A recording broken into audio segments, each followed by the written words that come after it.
Hey, this is Joe, Gray Bench Electronics. Welcome back to the pedal teardown series where I take apart new and interesting pedals and show you what's going on inside. Today we have the Chase Bliss Generation Loss Mk.II. Okay, we got the Generation Loss Mk.II from Chase Bliss. This is a collaboration with the original maker of the Generation Loss, which is CooperFX. CooperFX is no longer in business. The Generation Loss was a much loved pedal of theirs, and a lot of people assumed that that was going to be the end of the Generation Loss, but Chase Bliss and CooperFX teamed up, brought out now the version, the Mk.II version of the Generation Loss. It is now in the standard Chase Bliss form factor, which is a 125B or 1590N1 enclosure size. If you're not familiar with this pedal, it's essentially a pedal that is meant to mimic or authentically recreate all the artifacty and weirdness of using tape machines, which is recording tape or playing back or doing echo with magnetic tape. To that effect, the controls refer to some of those weird noises that can come from tape machines. So you have the wow effect, which is sort of a changing in pitch as the tape speeds up and slows down. You have volume, which is just general volume of the effect. Model, this is it's a non-clicking, it's sort of a rotary encoder control that switches between a bunch of different models of different tape machines. Flutter is it's sort of like a vibrato effect, a very fast flutter that you sometimes hear on old tape stuff. Saturate is a control of an amplifier somewhere, so you end up getting a little bit of like overdrive when you use this control. And failure introduces a bunch of like noises and weird like clicks and pops and little extraneous stuff that is theoretically not supposed to be there, but gives it character and as such is part of the pedal. You also have some toggle switches here.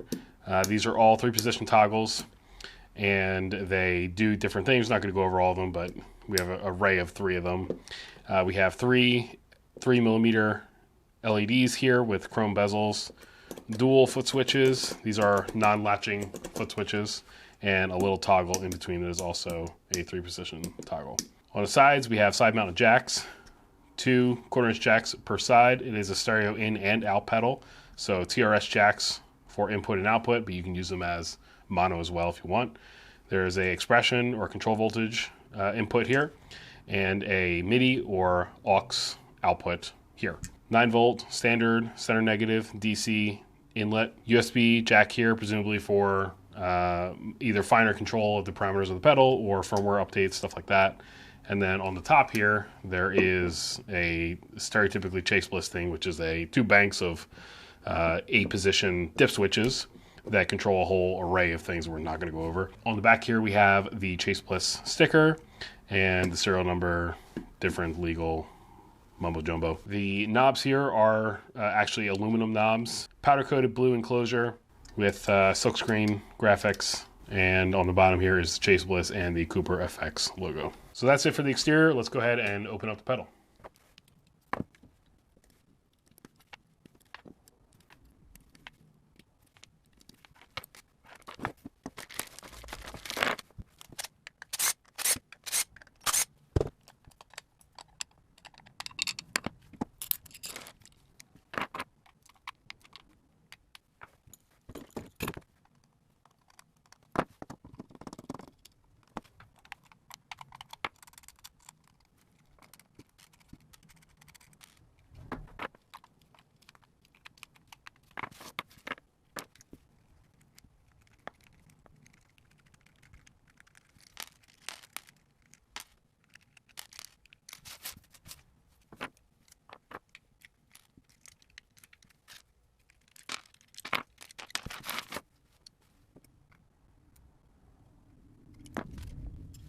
All right, pausing here in the disassembly for a second. I discussed this in other pedals we've taken apart. Anytime you have off-board components that are mounted at perpendicular or right angles to each other, or orthogonally if you want to be pretentious, you have to make considerations for how you're going to get the PCB in and out of the pedal once you build it. So for example here, the dip switches on top, they sit proud of the pedal by 1/8 inch or so, and you have pots coming out here, you have quarter-inch jacks coming out here. If you're going to be able to take the pedal in and out, you have to compensate for that. So right now the PCB looks like it can't come straight out because the diff switches are blocking that. You can't just pull straight out. So what do? Do you create some way to angle the pedal backwards so you can make room to clear the diff switches? An example of that we looked at was the KTR. Bill Finnegan elongated the holes for the potentiometer so that you could slide the PCB in the enclosure, clearing that buffer switch on the side. Other times you just don't deal with it. You just build the pedal into the enclosure and then that's it. Once it's in there, you have to desolder stuff to get it out. Chase Bliss came up with a really clever solution to dealing with that. It took me a minute to understand how this was put together, but essentially you have two PCBs here, and I'm going to separate these apart here in a second. So essentially this top board here is one board, and then you have the second board underneath, and they are connected just with header pins. So I'm going to very carefully lift up on this board here, like so. And it's just freeing itself from the header pins underneath, like that. And you can see here, they went ahead and put a little rubber bumper on top of this IC down here, which I'm not sure what this IC is. It might be the microcontroller for the bypassing, something like that. But essentially when you have the enclosure on, it pushes against that rubber and keeps everything compact, which is a good idea. But now this board here is free, so we can lift that out. This is just connecting to the lower board with these header pins.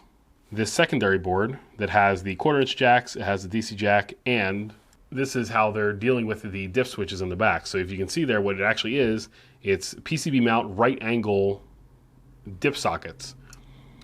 So theoretically, these diff switches are actually going to be removable. Let's see if we can actually get one out of there. I'm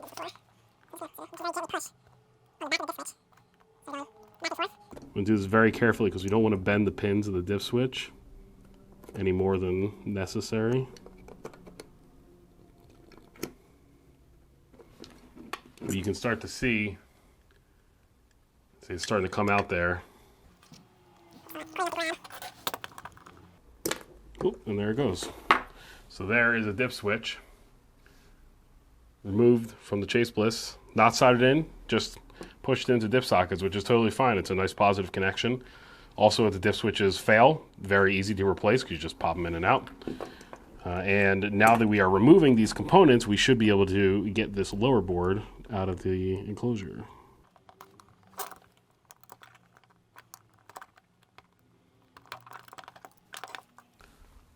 That's the second diff switch there. Just undo the foot switches here. And there might be a slight clearance issue just with the 1/4" jacks, but usually that's, you can just kind of get them out of there anyway.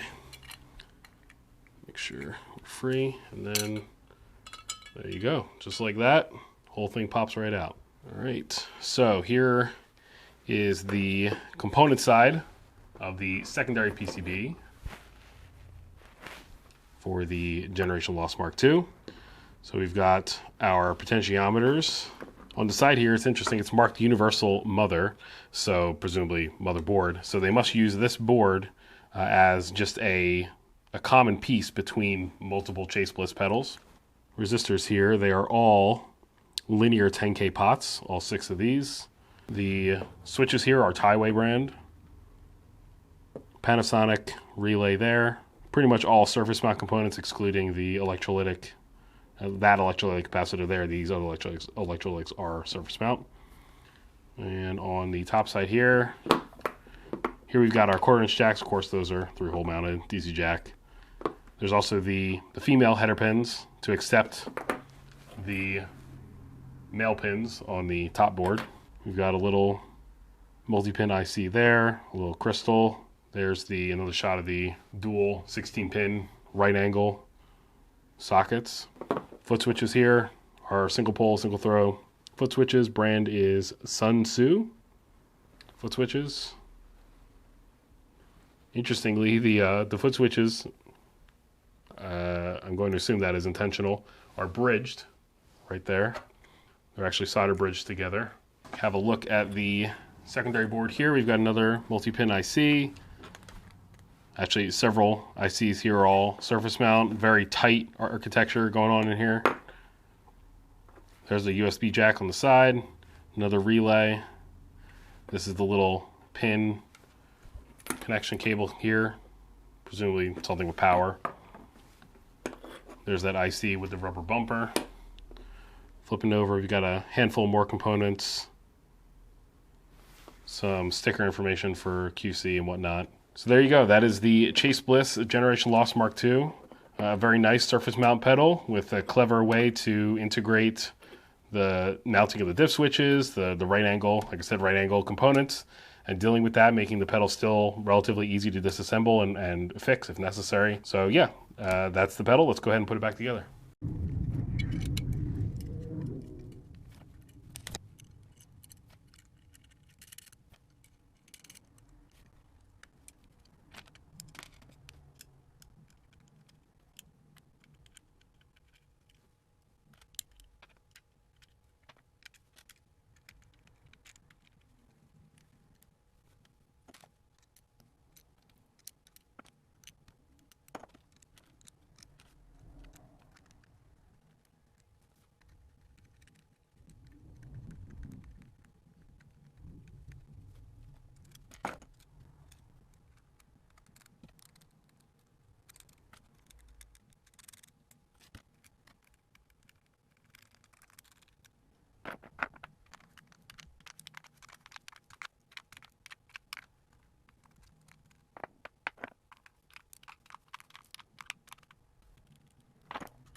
All right, that was the teardown on the Generation Loss Mk.II. If you have any questions or recommendations for a pedal you want to see on a future teardown episode, let me know in the comments. If you enjoyed the episode, I'd appreciate you hitting the like button and subscribing, and hit the notification bell if you want to know when I make a new video. I am Joe from Gray Bench Electronics. Thank you for watching.